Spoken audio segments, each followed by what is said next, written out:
Good morning everybody, welcome back to the 120th.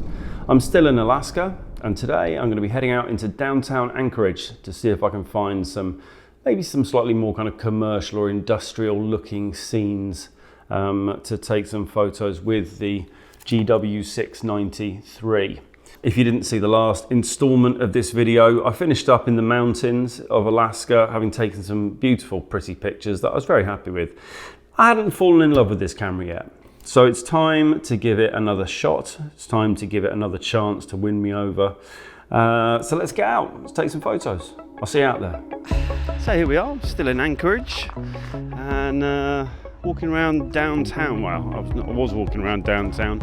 It was all a bit predictable. So I found this down the bottom of the hill and towards, I think, the docks kind of area.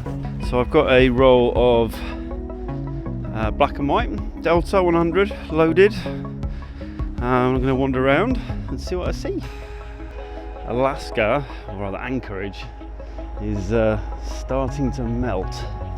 All the pristine white snow that was here when I first arrived has all started to melt away, showing a kind of grubby brown snow underneath, which is all the grit has been laid down and then spread.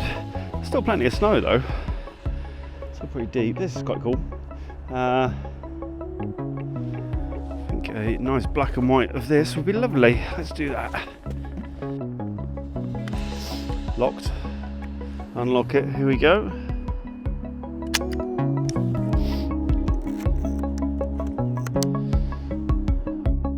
Let's walk down this way actually. Doesn't say anything about it being private land.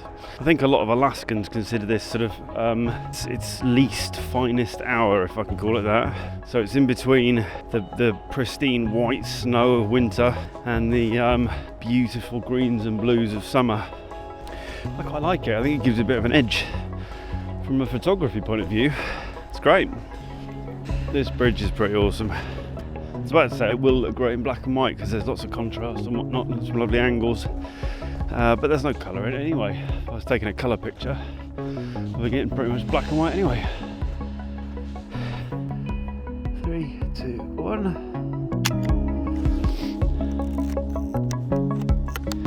It's properly frozen under here. Way, don't do that. Somewhere about here. I'm going to focus on these guys right in front of us.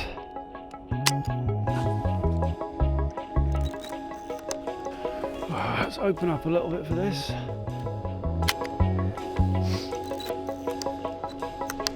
And that is already 7 frames. It's good to get off the beaten path, isn't it? Like I say, still no signs saying I shouldn't be here, so let's take that to 125th of 16.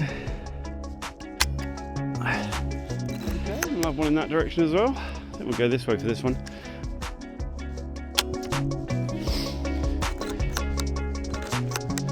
That is the end of the film. So let's change it out here. It's a little fiddly, but not too bad. So let's just go colour, shall we? Here we go. That's nicely lined up. Right, we're getting into a more kind of industrial setting now, which is good. This is much more my cup of tea. This is cool. Right, let's go the 30th. And off we go. I don't know where. We're going this way. A couple of potholes in this road. It is quite nice here actually with all these reflections.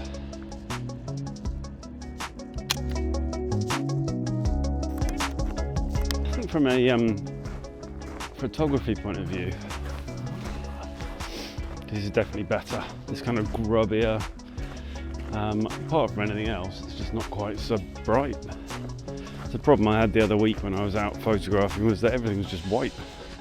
Everything as far as the eye can see, with occasional very dark trees in the middle of it, or very dark mountains. So essentially you've got this super high contrast image in front of you, and there's not much you can do about that. Let's have a photo here.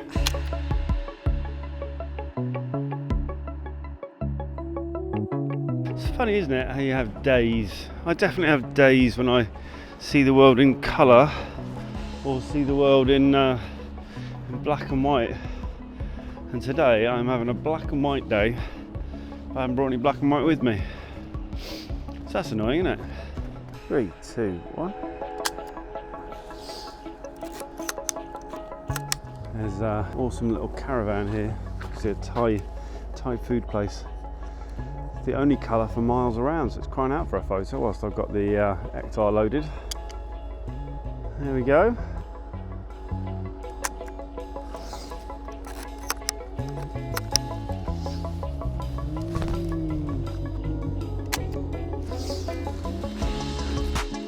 And we're on to frame 8. Last one. That's really handy actually, because what I'll do is I will I'm going to get these developed out here as well, same as the last lot. But I am currently downtown, so I will run straight into Mad Men Photoshop and hand in these films. Last lot they turned around overnight, which was amazing, or 24 hours at least. You get many places like that doing 120 black and white film in 24 hours. Good service. Mad Men, Anchorage, worth a look.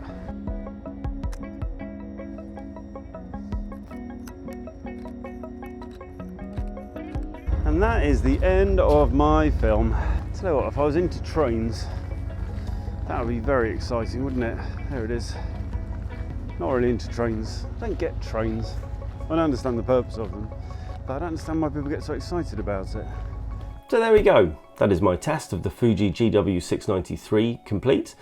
I am now back in the UK, as you can tell.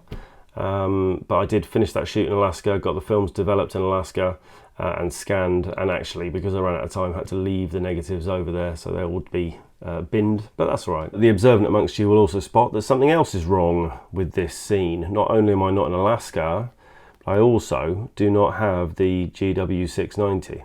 And that is because I have sold it. I put it on eBay and it sold almost immediately to, in fact, a viewer of the channel. So hello mate, hope you're enjoying it. Those of you who are freelance workers or self-employed or run a business or whatever it is, will know that you are a slave to cash flow.